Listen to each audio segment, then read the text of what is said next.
Bismillahirrahmanirrahim. Assalamualaikum warahmatullahi wabarakatuh. Innal hamdalillah nahmaduhu wa nasta'inuhu wa nastaghfiruh. Wa na'udzu billahi min shururi anfusina sayyiati a'malina.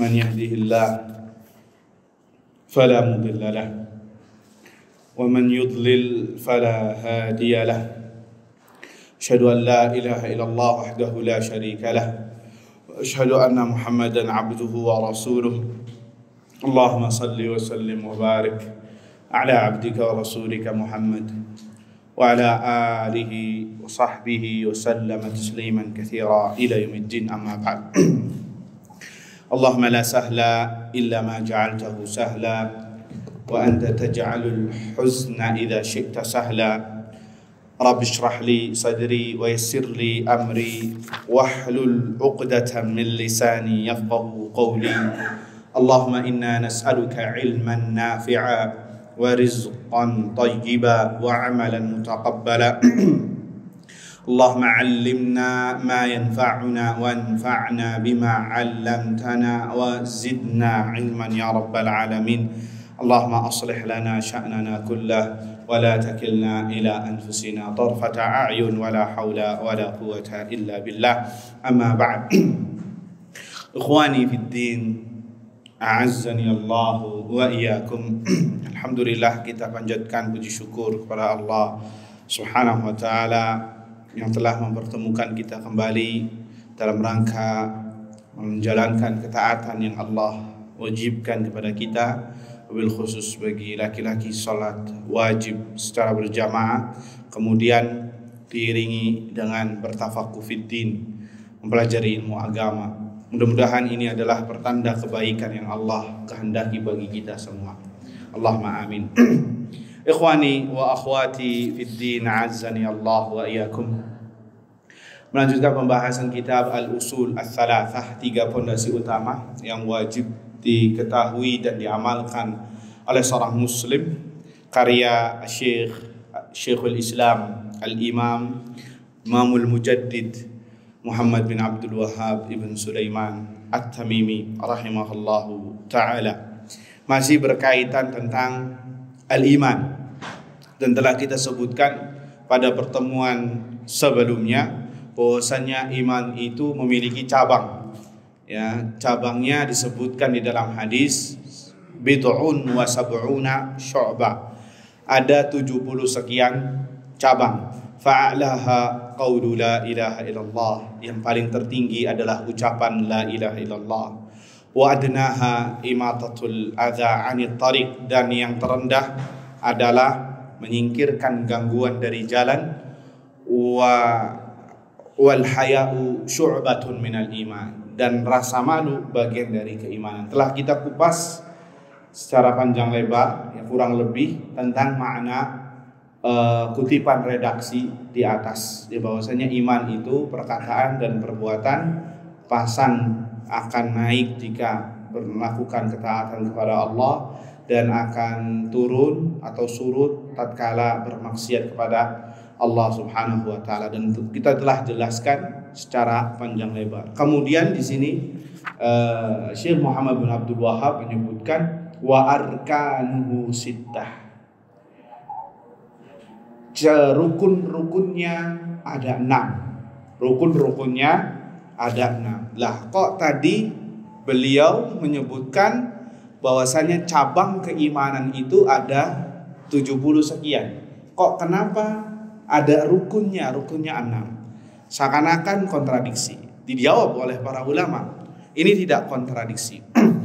Disebutkan di sini dari para masyayikh, Syekh Sulaiman Ibn Salimillah Ruhaili hafizahullah, kemudian Syekh Saleh Sindi juga, yang saya baca dari syarah-syarah beliau, bahwasannya kalimat 60 sekian atau 70 sekian cabang, ya, dengan kalimat 7 rukun, ini tidak kontradiksi. Kata beliau, para ulama menyebutkan bahwasannya dari 60 atau 70 cabang keimanan ada yang namanya rukun iman. Rukun iman ini adalah yang paling tertinggi dari 70 cabang iman. Bisa dipahami ya, Pak? Dari 70 cabang sekian, ya 70 sekian cabang, yang paling tertinggi kalau bahasa syariatnya usul, pokok-pokoknya adalah tingkatan tertinggi apa? Rukun iman. Dan itu dijawab dengan apa? Fa'alaha qaulu la ilaha illallah. Yang paling tinggi adalah perkataan la ilaha illallah, yang mana ini adalah tentang masalah keimanan dan keislaman. Rukun Islam, rukun iman.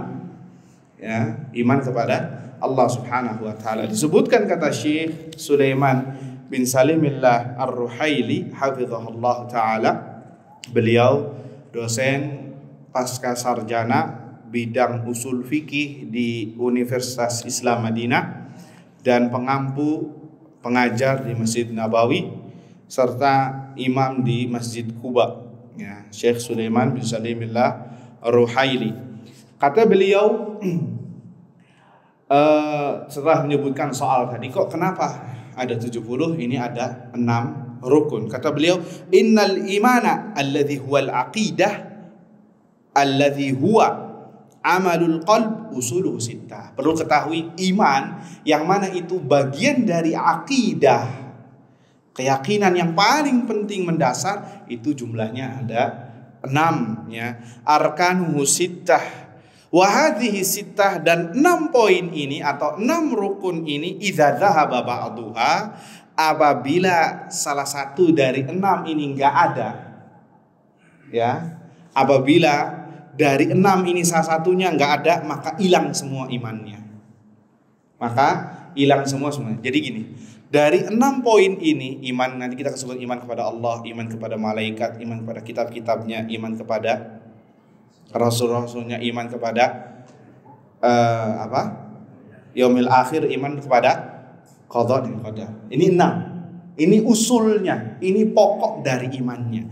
Kalau salah satu dari 6 ini tidak ada, tidak terkumpul pada seorang hamba, maka iman yang lain yang jumlahnya 70 cabang sekian lenyap semuanya. Ya, lenyap semuanya. Kenapa? Salah satu dari rukunnya hilang. Tetapi kalau bukan bagian dari rukun, ya, iman tapi bukan bagian dari rukun, ya, dari 70 sekian tersebut, apabila hilang sebagian, tidak terdapat pada seorang hamba, tidak hilang imannya. Tidak hilang imannya. Taib, bil mithal yaqtadhihul maqal. Dengan contoh kita akan lebih jelas. Seorang muslim, ya, bersedekah, salat 5 waktu, ya, birrul walidain, hablum minan nasnya baik, ya, hablum minallahnya juga baik, artinya banyak ibadah, akhlaknya baik, ya. Ketika ada hal-hal yang untuk dibantu, dia terdepan. Takziah nomor 1, ya, silaturahim luar biasa, ya, haji setiap tahun, misal umroh nggak pernah ketinggalan, ya, artinya seluruh amalan kebaikan ia lakukan, dan bahkan bisa jadi seluruh cabang-cabang keimanan ada pada dirinya. Akan tetapi orang tersebut tidak beriman kepada takdir, tidak beriman kepada takdir yang mana itu bagian dari 6 rukun tadi. Maka bagaimana keadaan orang tersebut? Batal semuanya. Naam sahih, kafir. Imannya hilang. Imannya hilang. Kenapa? 6 rukun ini harus ada terpenuhi. Ya, harus terpenuhi. Nggak boleh nggak ada. Atau dia nggak percaya kepada surga dan neraka. Ya, nggak percaya dengan adanya Allah ini telah menciptakan surga dan neraka. Surga itu hanya khayalan misalkan. Atau Allah dia tidak beriman kepada kitab-kitab Allah. Atau dari 6 ini. Atau dia tidak percaya kepada Jibril seperti orang Syiah. Ya, tidak percaya kepada Jibril, bahwasanya Jibril itu pengkhianat kata mereka. Nauzubillah. Maka kita katakan Ya akhi, ya, artinya kita berbicara secara teori. Orang seperti ini ya batal keimanannya. Kenapa? Salah satu dari rukunnya tidak ada. Jadi ini penting, masalah rukun iman harus ada. Dan itu pernah terjadi di zamannya Ibnu Umar. Ada namanya kelompok Al-Qadariyah yang tidak percaya dengan takdir. Sampai kabarnya kepada Ibnu Umar, Abdullah ibn Umar ibn Khattab radhiyallahu anhu. Beliau langsung mengingkari dengan pengingkaran yang sangat luar biasa. Apa kata beliau? Fa wallahi, demi Allah, alladzi la ilaha illahu, tidak ada ilah yang berhak disembah kecuali Dia. Sekiranya mereka lau anfaqa mithla Uhudin zahaba, sekiranya mereka berinfak dengan emas sebesar gunung Uhud, maka bila minhum syai hatta yu'minu bil qadar khairihi wa syarrihi, maka Allah tidak akan menerima seluruh amalannya sampai dia beriman kepada takdir yang baik ataupun yang buruk. Jadi penting ayuhal ikhwah masalah ini rukun ya, rukun iman. Harus ada pada diri seseorang, dan makanya kata masyayikh ya, para ulama, al-iman kalau sebagiannya hilang dalam hal ini adalah rukun, maka hilang semuanya. Akan tetapi kalau bukan bagian dari rukun maka tidak hilang. Ikhwani fiddin azani Allah wa yakum, itu sekilas tentang apa perbedaan ya, kenapa disebutkan syu'bah yang jumlahnya 70 sekian dengan rukun iman yang jumlahnya ada 6. Ikhwani fiddin azani Allah wa yakum. Kemudian kata beliau, Syekh Muhammad bin Abdul Wahhab At-Tamimi rahimahullah mengatakan, yang pertama, rukun yang pertama, qala al-musannifu rahimahullah mengatakan antu'mina billah, ya, engkau beriman kepada Allah Azza wa Jalla. Telah kita sebutkan ini panjang lebar di awal pembahasan kitab 2 tahun yang lalu kalau tidak salah, ya, tentang iman kepada Allah Subhanahu wa taala. Akan tetapi secara global kita review bahwasanya beriman kepada Allah ini memiliki beberapa poin. Di antaranya adalah beriman tentang wujudullah. Kita harus mengimani bahwasanya Allah itu ada. Telah kita sebutkan panjang lebar dalil-dalilnya.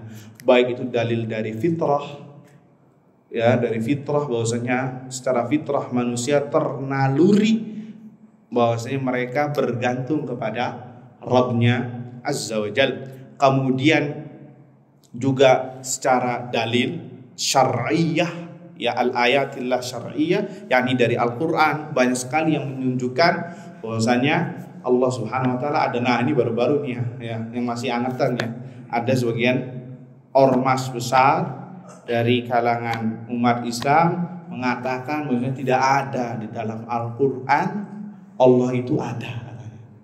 Pernah dengar ya, bahwa tidak ada dalil dalam Al-Quran bahwasanya Allah itu ada, ya.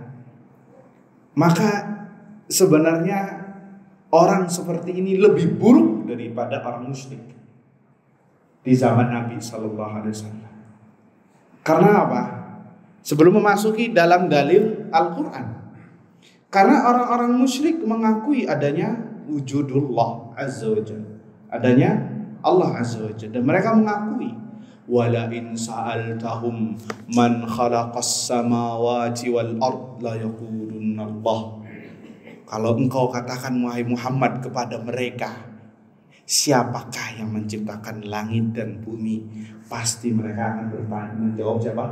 Allah Azza wa Jalla. Nah, ini hati-hati nih orang kayak gini nih, bahaya ya. Banyak ya, naudzubillahi min dzalik. Adapun dalil disebutkan di dalam Al-Quran bahwasanya Allah itu ada, disebutkan juga secara logika di dalam Al-Quran. Artinya udah nggak usah ngomong Allah itu ada, secara logika saja disebutkan. Katakanlah kepada mereka orang-orang musyrik yang ingkar kepada Allah atau kepada orang ateis yang tidak mau beragama atau tidak mau menyembah kepada Allah Azza wa Jalla. Apa kata Allah Azza wa Jalla? Am khuliqu min ghairi syai'in am humul khaliqun. Apakah mereka diciptakan tanpa pencipta, atau mereka yang menciptakan diri mereka sendiri? Paham atau tidak? Ini dipaksa untuk berlogika nih orang-orang yang mengatakan dirinya ateis. Katakan kepada mereka, am khuliqu min ghairi syai' am humul khaliqun. Apakah mereka diciptakan tanpa pencipta, atau mereka yang menciptakan diri mereka sendiri? Suruh berpikir. Nah ini salah satu profesor, doktor, lulusan akidah ya. Lihat, sesatnya sangat jauh. Na'udzubillah min dzalik. Ini menunjukkan ya ikhwah, bahwasanya hidayah itu di tangan Allah SWT. Bukan karena kita berpendidikan. Ya, lihat seorang yang profesor, doktor, lulusan akidah Timur Tengah, ya, di kota Mekah, tapi mengatakan nggak ada dalil di dalam Al-Quran yang mengatakan Allah itu ada. Ini kalimat kufur. Ya, ini kalimat kufur. Apalagi yang mengatakan orangnya sudah tahu, ya, orangnya sudah paham, sudah doktor lagi, udah profesor lagi. Aduh, bahaya nih orang seperti ini. Na'udzubillahi min dzalik. Kita berlindung kepada Allah dari ketergelinciran dan kesesatan. Semoga kita selalu mendapatkan istiqamah sampai kita diwafatkan oleh Allah Subhanahu wa taala. Allahumma amin. Tayyib ya, adapun dalil fitrah banyak yang mengatakan keberadaan Allah. Nabi SAW bersabda, "Ma min mauludin yuladu 'alal fitrah fa abawahu yuhawidanihi aw yunassiranihi aw yumajjisani." Dan tidaklah ada seorang yang lahir di dunia ini kecuali dia di atas fitrah. Apa itu fitrah? Di atas Islam.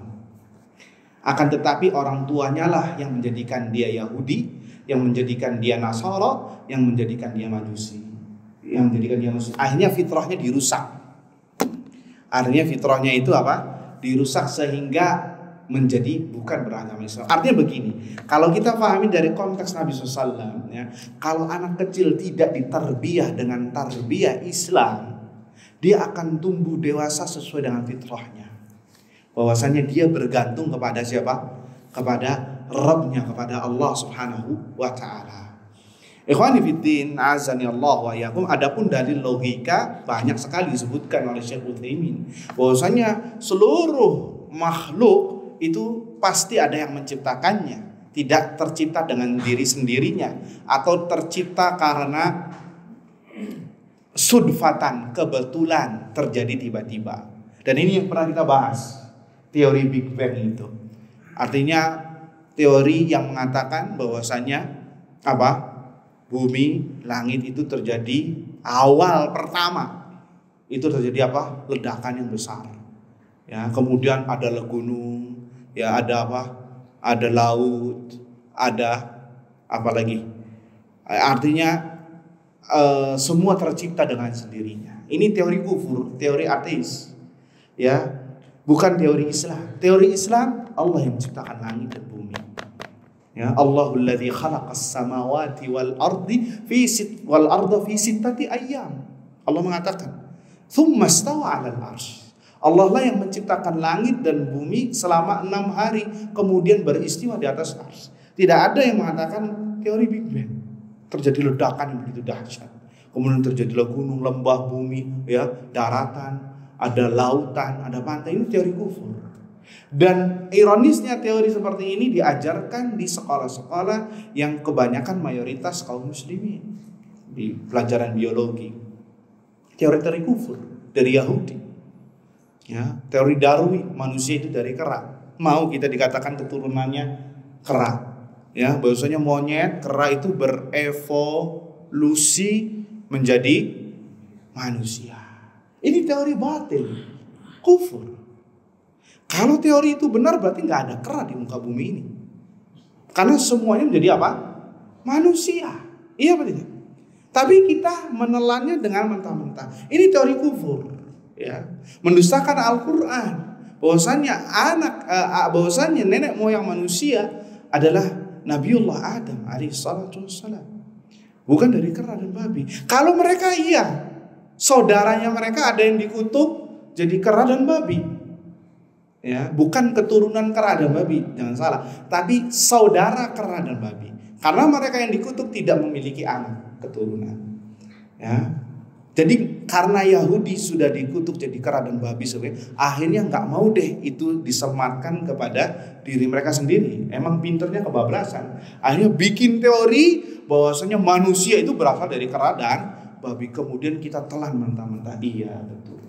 Akhirnya ditemukanlah fosil ini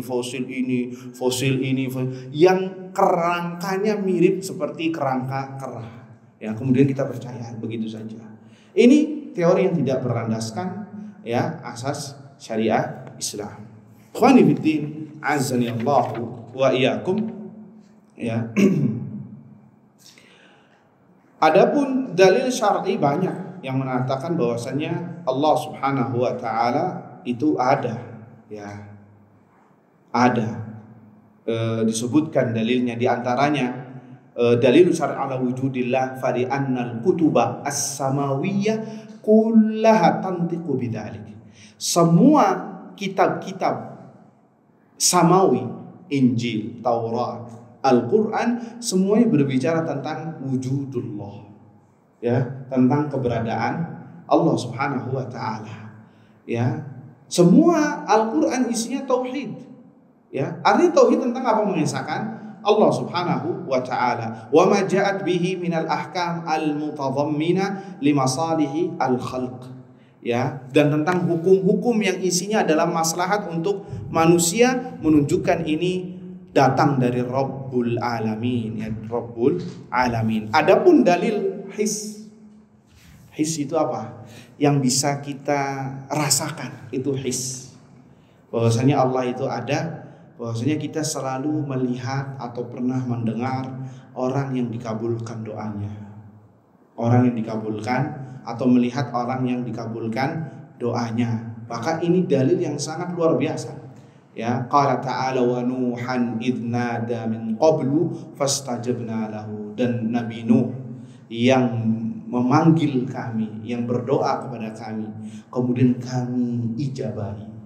Kami ijabahi dengan mendatangkan banjir yang besar, ya, untuk menenggelamkan kaumnya. Ittastaghithuna rabbakum fastajaba lakum. Dan tatkala kalian merengek berdoa kepada Allah, fastajaba lakum, kemudian Allah kabulkan permintaan kalian.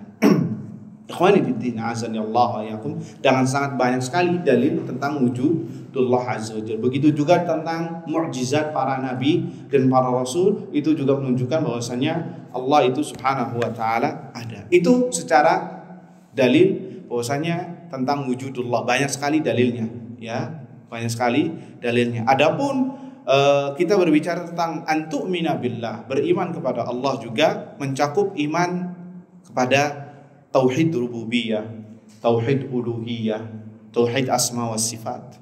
Kita juga berbicara tentang itu dan sudah dikupas panjang lebar. Tauhid rububiyah tentang ketuhanan Allah azza wa jalla, bahwasanya Allah satu-satunya khaliq, satu-satunya ar-raziq, yang memberikan rizki, yang mengatur alam semesta, yang mengatur kehidupan kita, yang al-mulk, al-malik, yang menguasai, kemudian yang menghidupkan dan yang mematikan. Itu apa? Tauhid rububiyah. Kemudian implementasi jawaban dari tauhid rububiyah adalah kita mentauhidkan Allah lewat tauhid uluhiyah. Jika kita meyakini Allah itu 6 poin tadi, Allah itu khaliq, raziq, ya, memberikan rizki, yang mengatur, yang menguasai, menghidupkan dan mematikan, maka dialah satu-satunya yang berhak untuk disembah.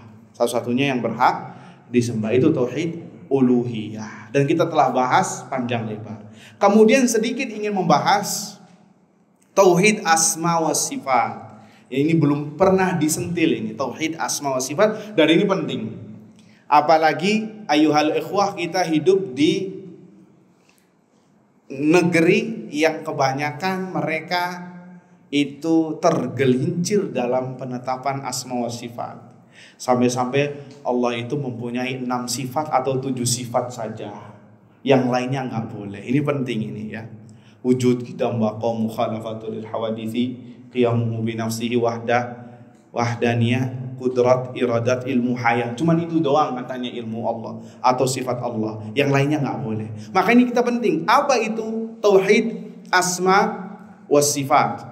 Disebutkan oleh Syekh Sulaiman bin Salimillah Ruhaili dalam masalah tauhid asma was sifat adalah an yuthbital abdu ma athbatahu li nafsihi fi kitabih. Seorang hamba harus menetapkan sifat-sifat atau nama-nama bagi Allah Azza wa Jalla sebagaimana yang Allah tetapkan di dalam Al-Qur'an atau lewat lisan Rasulnya sallallahu alaihi wasallam di dalam sunnah Nabi sallallahu alaihi wasallam ala wajhil laiqi bikamalihi, sesuai dengan keagungan dan kebesaran Allah Subhanahu wa taala, min ghairi tahrif, tanpa harus menyelewengkan maknanya, wala ta'til, tidak boleh mengingkarinya, menafikannya, wala takyif, tidak boleh mengatakan bagaimana, wala tamtsil, tidak boleh menyerupakan Allah dengan makhluknya. Jadi ini penting ya ikhwah. Jadi kaidah dalam asma wa sifat, menentukan nama dan sifat Allah adalah kita menetapkan nama-nama dan sifat Allah yang Allah tetapkan di dalam Al-Quran atau lewat Rasulnya Sallallahu Alaihi Wasallam di dalam Sunnah, tanpa harus tahrif, ya, tanpa harus tahrif. Apa itu tahrif? Mengubah maknanya sehingga tidak sesuai dengan apa yang diinginkan oleh Allah dan Rasulnya. Nah, ini banyak yang terpeleset dalam masalah ini. Ahlus sunnah tidak tahrif, tidak menyelewengkan maknanya sebagaimana ahlu bid'ah. Ya, orang-orang yang sesat mengatakan kita harus menyelewengkan maknanya. Dari bahasa mereka menggunakan kalimat yang sopan dengan takwil. Tanya dengan apa? Dengan takwil. Padahal takwil yang benar adalah perkataan sahabat. Kalau mereka enggak merubah makna, sehingga banyak ayat-ayat Al-Quran mereka rubah maknanya. Seperti apa? Ar-Rahman 'alal 'arsyis istawa. Allah beristiwa di atas ars. Oh, enggak boleh Allah beristiwa di atas ars. Kalau kita katakan Allah beristiwa di atas ars, berarti Allah membutuhkan tempat. Apa istiwa secara bahasa? Maknanya ala wartafa wastaqar, kata para ulama. Yani tinggi di atas ars. Wastaqar, menetap. Nggak boleh kita menetapkan sifat istiwa. Ini sebentar ya, agak sedikit konsen ya. Kalau nggak konsen buyar di pikirannya ya, karena ada banyak rumus-rumus dan kaidah dalam masalah ini. Kita katakan, mereka mengatakan nggak boleh kita tetapkan Allah beristiwa. Kalau kita tetapkan Allah beristiwa di atas ars, berarti Allah membutuhkan tempat. Ya, maka kita rubah kata mereka. Istawa jadi istaula. Apa istaula? Artinya menguasai. Nah, ini dolal, ini sesat. Tidak sesuai dengan pemahaman Ahlus Sunnati wal Jamaah. Karena Ahlus Sunnati wal Jamaah menetapkan sifat Allah sebagaimana yang Allah tetapkan dan Rasulnya Sallallahu Alaihi Wasallam tanpa tahrif. Apa tanpa tahrif? Tanpa menyelewengkan tadi. Sudah, kita katakan Allah beristiwa di atas ars sesuai kebesaran dan keagungan, titik, sudah. Nggak usah ditambah-tambahkan lagi. Nggak usah kita berfilsafat, akhirnya sesat. Ya, itulah metode Ahlus Sunnah wal Jamaah dalam masalah ini. Dan masih banyak lagi mereka takwil, seperti al-yad, tangan Allah. Allah telah menetapkan bahwasanya Allah memiliki tangan. Ya, kita katakan Allah memiliki tangan sesuai dengan kebesaran dan keagungan, titik. Mereka enggak boleh kita menetapkan Allah punya tangan. Harus kita rubah. Makna tangan di sini adalah al-quwwah wan ni'mah, kekuatan dan kenikmatan. Nah, ini ngawur. Enggak boleh. Ya, dia telah merubah makna sifat Allah Subhanahu wa taala tanpa dalil. Ya, Ahlus Sunnah selalu ya menetapkan apa yang Allah tetapkan. Dan Allah tidak sama dengan makhluk, itu udah titik. Kita tetapkan sebagaimana kebesaran Allah Subhanahu wa ta'ala. Itu tahrif ya. Jadi Ahlussunnah tidak tahrif, tidak menyelewengkan maknanya. Dan juga tidak ta'til. Apa itu ta'til? Ini lebih bahaya dari yang pertama. Kalau yang pertama merubah makna dengan makna yang lain. Kalau ta'til menafikan sifat Allah Azza wa Jalla, mengingkari. Dan ini paling buruknya, mengingkari sifat Allah Subhanahu wa ta'ala. Artinya segala sifat yang disebutkan oleh Allah mereka ingkari. Ya, mereka mengingkari, dan ini bahaya ya. Dan ini akidah kufur. Ya, akidah kufur. Bahkan ini lebih kufur daripada Yahudi. Karena Yahudi menetapkan sifat-sifat Allah. Kalau mereka enggak, menghilangkan semuanya. Sebagai contoh dalam Al-Quran ya, tentang Yahudi yang mencela Allah. Wa qalatil yahudu yadullahi maghlulah. Orang-orang Yahudi mengatakan tangan Allah itu terbelenggu. Artinya apa? Mereka mengatakan Allah itu bakhil, terbelenggu, jadi nggak bisa memberi. Ya, ini kufur. Tapi bukan itu yang kita maksud. Tapi di sini orang-orang Yahudi mengatakan mengisbatkan sifat al-yad untuk Allah Azza wa Jalla. Nah, mereka lebih kufur daripada Yahudi karena mengingkari sifat-sifat Allah Azza wa Jalla. Ya, bahaya. Karena apa? Karena di benak mereka bahwasanya kalau kita menetapkan sifat Allah, berarti Allah kayak makhluknya. Nggak boleh. Kalau Allah kayak makhluknya, kafir. Harus kita hilangkan semua sifat-sifatnya. Akhirnya tidak ada sifat bagi Allah Azza wa Jalla. Makanya kata para ulama, al-mu'attil ya'budu adaman. Orang yang menafikan sifat Allah, dia menyembah sesuatu yang tidak ada. Kenapa? Karena yang namanya zat itu pasti memiliki sifat. Yang namanya zat pasti memiliki sifat. Dan Ahlus Sunnah tidak ya mentaktil, menetapkan apa yang Allah tetapkan. Kemudian juga di antara manhaj Ahlus Sunnati wal Jamaah adalah dalam menetapkan asma dan sifat tidak takyif. Nah, ini tidak takyif. Apa itu takyif? Mengatakan bagaimana. Mengatakan bagaimana dalam masalah asma wa sifat. Jadi setiap ada ayat atau hadis yang mengatakan tentang sifat, kita nggak boleh membayangkannya. Ya, ini sedikit agak konsen ya, saya ulangi biar nggak bengong. Tidak takyif seperti apa? Ketika menyebutkan kisahnya Imam Malik, ditanya, ya Imam, Ar-Rahman 'alal 'arsy istawa. Allah itu beristiwa di atas arsy. Kaifa istawa? Bagaimana ya Imam Allah itu beristiwa? Imam Malik langsung pucat keringat dingin. Ya, keringat dingin, nahan emosi, nahan amarah. Kenapa? Pertanyaan kayak gini sebelumnya tidak pernah ada zaman sahabat, zaman tabi'in. Kok ini langsung bertanya seperti itu? Nggak ada adabnya. Ya, pucat, langsung mengatakan apa? Dan perkataannya, jawabannya menjadi kaidah sampai sekarang dalam menetapkan asma dan sifat Allah Azza wa Jalla. Al-istiwa'u ma'lum. Istiwanya Allah itu maklum, diketahui, yakni diketahui secara makna. Ala wartafa'a, tinggi di atas arsy. Ya, wal kaifu majhul, mengatakan bagaimana istiwanya Allah itu sesuatu yang tidak diketahui oleh kita. Allah mengabarkan sifatnya, tidak mengabarkan bagaimana sifatnya. Iya apa tidak? Ya. Wal imanu bihi wajib, mengimani Allah beristiwa adalah wajib. Was-su'alu anhu bid'ah, mengatakan bagaimana Allah beristiwa adalah bid'ah. Fama ra'aituka illa rajulan su', aku tidak melihatmu kecuali engkau orang yang buruk, akhirnya dikeluarkan dari majelisnya.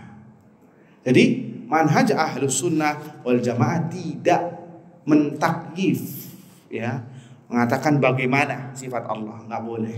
Makanya dalam akidah, ilmu akidah, ada dua hal yang nggak boleh ditanyakan dalam bab asma wa sifat. Kaifa, Dalam mengatakan dalam bab asma sifat menanyakan bagaimana, dalam takdir mengatakan 5 kenapa. Nggak boleh. Itu 2 hal yang diharamkan. Dalam masalah asma wa sifat kita nggak boleh untuk bertanya bagaimana, karena kita nggak tahu hakikat Allah, zatnya Allah aja kita nggak tahu, bagaimana lagi dengan sifatnya. Begitu juga dengan takdir, kita nggak boleh menanyakan kenapa Allah menciptakan surga, kenapa Allah menciptakan neraka, kenapa Allah memasukkan orang ini ke surga, masukkan orang ini ke neraka. Nggak boleh. Kenapa? Allah tidak ditanya tentang perbuatannya, akan tetapi dia akan menanyakan perbuatan manusia. La yus'alu amma yaf'al wa hum yus'alun. Allah tidak ditanya tentang perbuatannya, akan tetapi Allah akan menanyakan perbuatan yang dilakukan oleh para hamba. Jadi itu haknya Allah Azza wa Jalla. Ya, tidak ada yang protes nanti di hadapan Allah. Ya Allah, kenapa si fulan engkau masukkan ke surga, sedangkan yang lain, atau misalkan ya Allah, kenapa engkau masukkan dia ke surga, aku di neraka. Nggak boleh bertanya seperti itu, dan nggak ada haknya. Ya, itu hak prerogatif Allah Subhanahu wa Ta'ala. Ya, ini mobil khusus masalah takdir. Ya Allah, kenapa engkau kasih saya seperti ini? Ya Allah, kenapa kayak gini? Ya Allah, kenapa engkau kasih azab? Ya Allah, kenapa engkau kasih hujan? Ya Allah, kenapa Bogor nih kota hujan, yang lain kok nggak hujan-hujan misalnya? Lah, nggak boleh. Ya, kita nikmati saja apa itu keputusan dari Allah Subhanahu wa Ta'ala. Taib ikhwani fiddin, azani Allah wa yakum. Dan juga tidak tamtsil. Manhaj Ahlussunnah, metode Ahlussunnah dalam menetapkan sifat Allah, tidak mentamtsil, menyerupakan dengan makhluknya. Artinya begini, ada seorang dai itu yang di media sosial, Allah itu beristiwa seperti istiwanya saya di kursi. Ini sesat, nggak boleh. Ya, Allah memiliki tangan, tapi tangan Allah itu seperti saya, tangan ini. Nggak boleh. Ini sesat. Ya, dibantah sendiri oleh Allah Subhanahu wa Ta'ala. Ya, laisa kamitslihi syai'un wa huwas samiul basir. Allah tidak sama dengan segala sesuatu. Ini bantahan kepada mereka yang menyamakan Allah dengan makhluknya. Kemudian Allah mengatakan di akhir, wa huwas samiul basir. Allah Maha mendengar dan Maha melihat, dan ini bantahan bagi mereka yang mentaktil, menafikan sifat Allah Subhanahu wa Ta'ala. Bisa dipahami ya. Sebagian ada yang mudeng, nggak mudeng ini ya. Ya setidaknya kita bisa meraba bahwasanya inilah yang harus dipahami oleh Ahlussunnah wal Jamaah. Apalagi kita hidup di zaman, di tempat mayoritas yang kebanyakan menetapkan Allah 7 sifat. Ya, wujud kita bakal. Kenapa ente menetapkan 7 sifat saja atau 10 sifat yang lain ente habiskan semuanya? Wah, kalau kita katakan, kata mereka ya, Asy'ariyah mengatakan, kalau kita katakan Allah itu punya tangan, berarti makhluk juga punya tangan, berarti Allah sama dengan makhluk. Nggak boleh dong. Maka kita hilangkan tangan, nggak boleh ada di pada Allah. Kita rubah tangan adalah al-quwwah wan ni'mah, kekuatan dan kenikmatan. Ini salah. Lah terus kenapa ente tuh sebutkan cuma 10 aja? Al-Hayat sebagai contoh. Suara apa itu? Nah, lama ya bunyinya. Taib. Kenapa ente sebutkan menetapkan 10 sifat? Bukankah 10 sifat ini juga ada pada makhluknya? Sebagai contoh, ente menetapkan Allah itu hidup. Iya Allah itu hidup kata dia. Tapi manusia juga hidup. Oh enggak, kata dia. Allah hidup sesuai dengan kebesaran dan keagungannya. Manusia hidup sesuai dengan keadaan manusia. Lah kok kenapa ente tetapkan Allah hidup sesuai dengan keagungannya? Kenapa ente juga nggak mengatakan tangan seperti itu? Harusnya ente juga mengatakan Allah memiliki tangan sesuai dengan kebesaran dan keagungan, titik. Kenapa ente nggak kayak gitu juga? Ente nggak adil. Nah ini keblunderan akidah mereka. Sampai-sampai berani lancang menetapkan 10 sifat doang untuk Allah, yang lainnya nggak ada. Ya, sekarang gini aja ya, ikhwah. Kita aja sesama manusia atau sesama makhluk berbeda-beda. Ya, berbeda-beda. Lihat, tangannya kita sama nggak dengan tangannya semut? Berbeda. Hidungnya kita sama nggak dengan hidungnya gajah? Berbeda. Itu sesama makhluk. Bagaimana lagi dengan Al-Khaliq yang menciptakan? Pasti berbeda. Makanya Allah sendiri yang membantah. Laisa kamitslihi syai'un wa huwas samiul basir. Allah tidak sama dengan makhluknya. Apa yang Anda pikirkan Allah nggak sama. Ya, apa yang di benak ente ketika menetapkan Allah mempunyai tangan, tangan Allah kayak makhluk? Perhatikan, Allah tidak sama apa yang ente bayangkan. Akan tetapi, wa huwas samiul basir.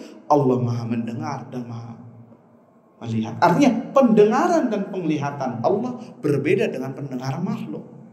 Makhluk mendengar hanya sebatas ruangan ini saja. Iya apa tidak?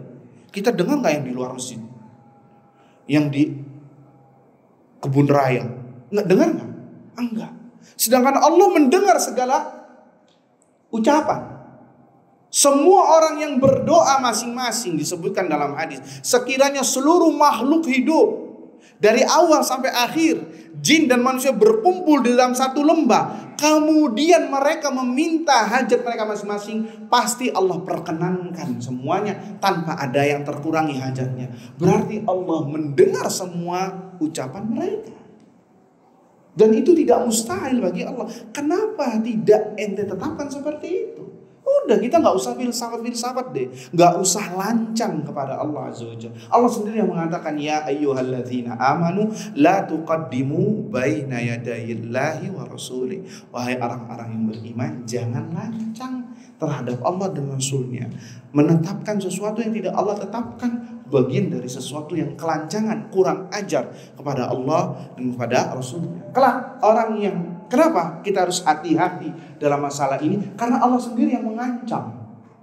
Allah sendiri yang mengancam di dalam surat Al-A'raf ayat 83 kalau tidak salah. Walillahil asmaul husna fad'uuhu biha. Allah itu memiliki asmaul husna, nama-nama yang indah. Maka berdoalah dengan nama-nama indah tersebut. Kemudian Allah mengatakan, wa dzarul ladzina yulhiduna fi asma'ihi sayujzauna ma kanu ya'malun. Dan jauhilah orang-orang yang berbuat ilhad. Apa itu ilhad? Melampaui batas dalam menetapkan nama-nama Allah, dalam perihal nama-nama Allah. Kelak mereka akan dibalas sesuai dengan apa yang mereka kerjakan. Jadi Allah sudah wanti-wanti ini, kelak bakal ada yang seperti ini, ilhad. Orang yang keluar dari, yang menetapkan Allah sama seperti makhluk, ilhad. Yang menafikan sifat Allah, ilhad. Yang menyamakan sifat Allah dengan makhluknya, ilhad. Yang mengatakan bagaimana atau memisalkan dengan dirinya, maka itu ilhad. Hati-hati. Maka kita wajib untuk kita ketahui seperti ini. Tapi ikhwani fiddin, azanillah wa iyyakum. Satu poin lagi insyaallah kita akan lanjutkan setelah azan salat Isya dikumandangkan. Nah,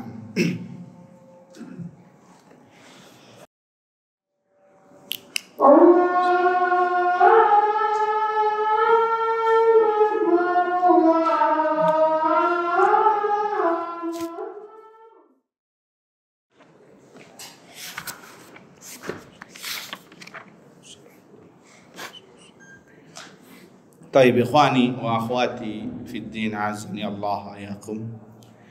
Di antara ada sebuah hadis yang membuat orang tatkala mendengarnya itu resah, gelisah, karena tidak sesuai dengan keyakinannya dalam masalah penetapan nama dan sifat Allah Azza wa Jalla. Padahal hadisnya diriwayatkan oleh Imam Bukhari atau Imam Muslim. Apa kata Nabi SAW? Yanzilu Rabbuna ila sama'id dunya hina yabqa thuluthul lailil akhir.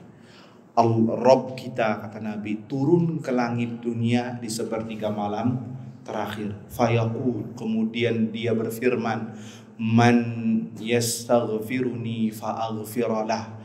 Siapa yang meminta ampun kepadaku akan ku ampuni. Wa man yad'uni fa astajibalah, dan barang siapa yang berdoa kepadaku kan ku perkenankan. Waman yas'aluni fa'u'tiya lahu. Dan barang siapa yang meminta kepadaku kan kuberikan. Hadis ini hadis sahih diriwayatkan Bukhari atau Muslim. Sebagian mereka yang berakidahkan bahwasanya Allah itu hanya punya 10 sifat, di antaranya, dan dari 10 sifat ini nggak masuk yang disebutkan hadis. Sifat apa? Sifat nuzul. Allah itu turun ke langit dunia. Mereka gerah, kepanasan. Gak mungkin Allah itu turun. Masa iya, Allah kan maha besar, turun ke langit dunia? Mustahil, gak, susah. Terus juga kata mereka, akhirnya mereka pakai logika tuh ya, mengatakan, katakan kalau di Jakarta atau di Bogor 2:30 malam atau 1/3 malam terakhir, nanti kan waktu terus bergulir katanya. Ya, nanti setelah itu di daerah India 1/3 malam terakhir di India, nanti di Pakistan, nanti di Emirat, nanti di Arab Saudi, nanti di Mesir, nanti di Afrika Utara, nanti di Amerika, nanti di Eropa, terus bergulir. Berarti Allah kapan beristiwanya di atas ars? Lihat, padahal mereka nggak mengatakan Allah beristiwa, ya tidak. Kapan mereka arsnya kosong terus dong? Ya, bagaimana dong? Lihat, mereka menetapkan semuanya pakai logika. Ya, belum beriman kepada Allah dengan keimanan yang dibenarkan. Kita katakan ayuhal ikhwah, sebagaimana yang dikatakan oleh Allah Azza wa Jalla, laisa kamitslihi syai'. Allah tidak sama dengan makhluknya. Yang ente katakan itu ente memisalkan dengan makhluk. Berarti sudah memisalkan Allah dengan makhluk. Ya betul. Sedangkan Al-Khaliq tidak sama dengan makhluk. Sudah titik. Allah ala kulli syai'in qadir. Allah mampu atas segala sesuatu. Apa sih kita katakan Allah turun ke langit dunia dengan kebesaran dan keagungan Allah? Titik, sudah. Iya apa tidak? Maupun dia terus berfilsafat. Ujung-ujungnya mentakwil, mentahrif sifat nuzul, sifat turunnya Allah yang disebutkan dalam hadis sahih yang disebutkan oleh Rasul. Nuzul berarti bukan Allah turun ke langit dunia, tapi yang turun adalah rahmatnya. Innalillahi wa inna ilaihi rajiun. Kalau kita katakan Allah itu turun, yang turun hanya rahmatnya doang, ngapain sampai langit dunia? Itu yang pertama. Ya tanggung dikit lagi. Iya enggak? Manusia di bumi, bukan di langit.